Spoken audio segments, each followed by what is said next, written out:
Bureau chief Ejaz Ahmed Tahir Awan फखर news के लिए खबर शामिल करते हैं। सऊदी अरब के साहिली शहर जद्दा से पाकिस्तान पीपल्स पार्टी PPP का यौम तासीस।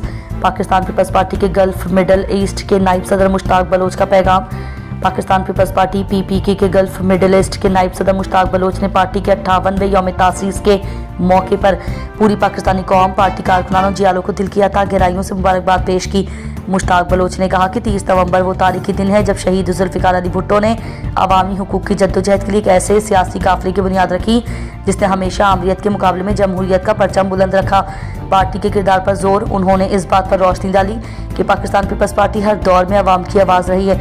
पार्टी कारकुन जमहूरियत और अवामी हुकूक के तहफ़्फ़ुज़ के लिए कोशा हैं। शहीद जुल्फ़िकार अली भुट्टो और बेनज़ीर शहीद का नज़रिया आज भी जिंदा है। मुश्ताक बलोच ने वाज़ेह किया कि बेनज़ीर पार्टी आज भी शहीद मोहतरम बेनज़ीर भुट्टो के विजन और चेयरमैन बिलावल भुट्टो ज़रदारी की क़यादत में अवामी खिदमत, जमहूरी इस्तेहकाम और मुआशी बहाली के लिए अपनी जद्दोजहद जारी रखे हुए हैं। यौम तासीस हमें तजदीद अहद की याद दिलाता है कि हमने अवाम के हुकूक, विफाक की मजबूती और महरूम तबकात की आवाज़ बनकर आगे बढ़ना है।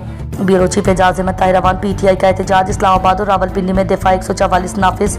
इमरान खान के साथ PTI की क़यादत और अहले इलाका खाना की मुलाकात न होने के सबब पार्टी ने इस्लामाबाद हाई कोर्ट और रावलपिंडी के अडियाला जेल के बाहर एहतजाज का फैसला किया है। इसके रद्द अमल में हुकूमत ने इस्लामाबाद में दफा 144 नाफिज कर दी है। Bureau chief Ejaz Ahmed Tahir Awan. Germany से मौसूला इत्तलात के मुताबिक खबर पेश खिदमत है। वफाकी वज़ीर दिफा ख्वाजा मोहम्मद आसिफ ने पाकिस्तान पवेलियन और ISPO 2025 में मसनूआत की नुमाइश करने वाले निजी पाकिस्तानी नुमाइश करंदगान के स्टॉल्स का दौरा किया।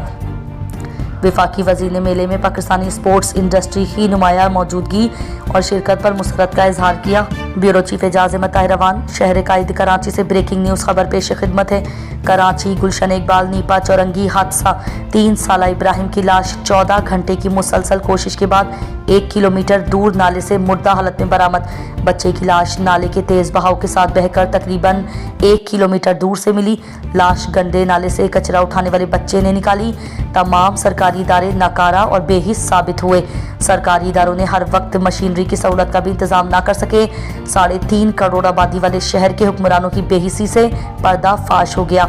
बच्चे के वालिदैन ने खुले मेन हॉल की इंतजामिया की संगीन गफलत और लापरवाही करार दिया और मेन हॉल पर ढक्कन मौजूद होता तो ये सानिया पेश न आता। शहर कायद की इंतजामिया की गफलत और लापरवाही पर शदीद एहतजाज और पूरा जिम्मेदार इंतजामिया को मुअत्तल करने का पुरजोर मुतालबा। ये कराची का पहला सानिया नहीं बल्कि इससे बेशतर भी कई ऐसे अलमनाक हादसात रोनुमा हो चुके हैं। 3.5 करोड़ की आबादी वाला शहर यतीम और बेसहारा हो गया है। इंसानियत दम तोड़ कर रह गई है। क्या हुक्मरानों को इक़्तिदार पर चिमटे रहने का कोई हक बाकी रह गया है?